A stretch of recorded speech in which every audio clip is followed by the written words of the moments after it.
هاي يا جماعه، انا نهى، والنهارده بقى جايبه لكم حاجه حلوه جدا انا عاملاها. جايبه لكم ديكور، لو يعني ما معكيش فلوس كتيره خالص، مش هتكلفك اي فلوس خالص، وديكور شكله حلو جدا وممكن يتحط في اوضه البيبي او اي اوضه، بس اكتر هو يعني شكله اطفالي شويه، فالاحسن ان هو يتحط في اوضه البيبي. هو ده شكله. بس الاول قبل ما نبتدي ما تنسوش تعملوا لايك للفيديو وسبسكرايب للقناه وتفعلوا الجرس. يلا بينا.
الرباط ده ممكن تجيبوه من اي خردواتي او ممكن من عند اي حد عنده خيوط يعني.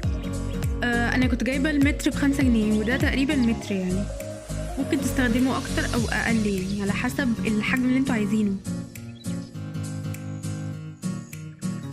برتب الرباط على شكل قوس قزح، وبعد كده هبتدي اقص من الانصاص عشان كل رباط يبقى لوحده.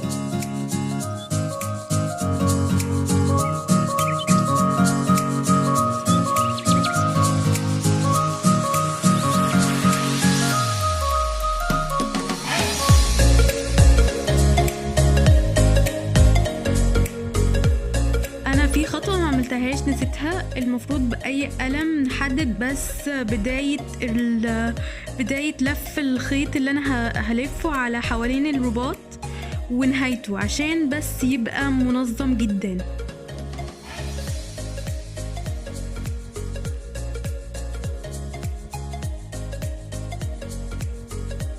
بس انا وضحته في الفيديو عشان بس افهمكم.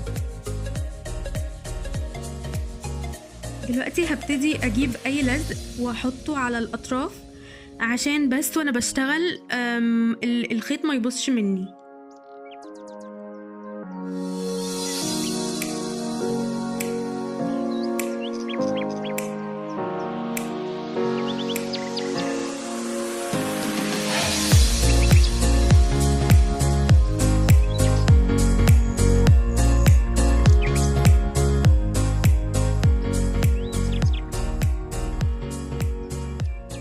دلوقتي هبتدي مع اول خيط.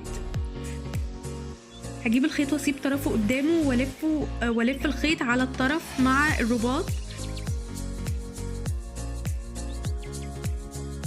عشان اثبت بس الخيط اللي انا حطاه على الرباط، وابتدي الف الف الف لحد ما اوصل للاخر.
ودلوقتي هجيب مسدس شمع او اي لزق، ممكن صمغ برضو عادي، واحطه على الطرف بس عشان اثبته. هبتدي اعمل كده مع كل الاربطه لحد ما اخلصهم كلهم.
هاجي دلوقتي اربط فيونكة انا عاملاها زينة بس يعني شكل يدي شكل احلى. هربط فيونكة عادية خالص واقص اطرافها بالمقص.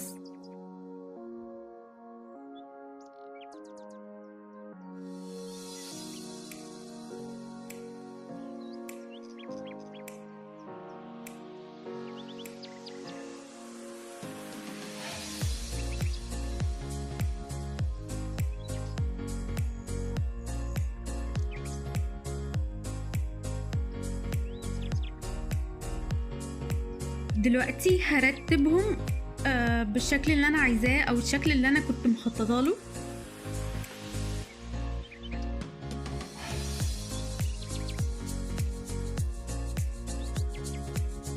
هاجي عند اخر واحده خالص اللي هي اخر قوس قزح خالص، وهربط ربطه عشان هي دي اللي هعلق بيها الديكور نفسه. هاجي دلوقتي اجيب ابره وخيط واخيط بيها القوس قزح كله في بعض.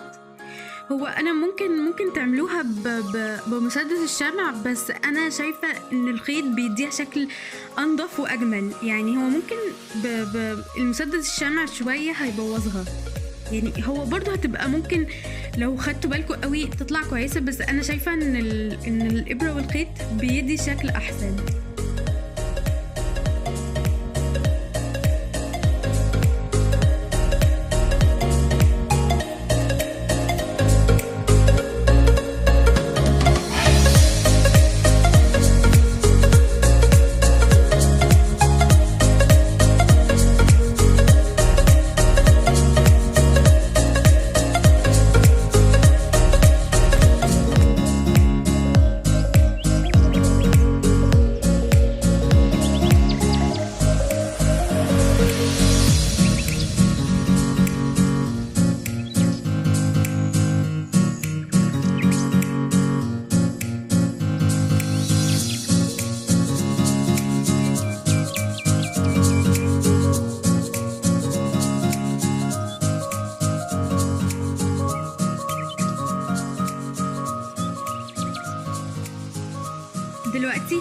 هاجي دلوقتي اظبط الاطراف واجيب مشط او اي حاجه واسرح بيها الخيط، اسرح بيها الرباط عشان يتفك من بعضه ويدي شكل حلو.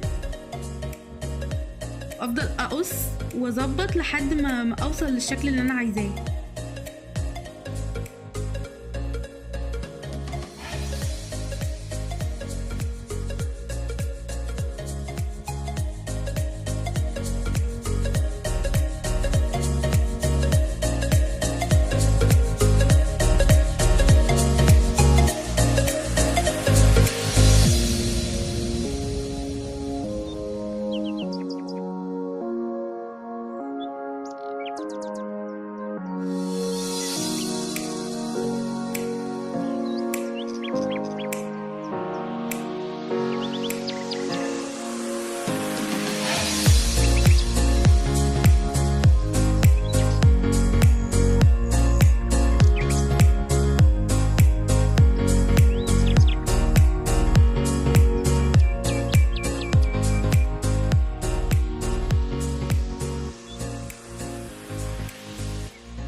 انا دلوقتي بقى حطيت خرز عشان اديله شكل احلى كمان.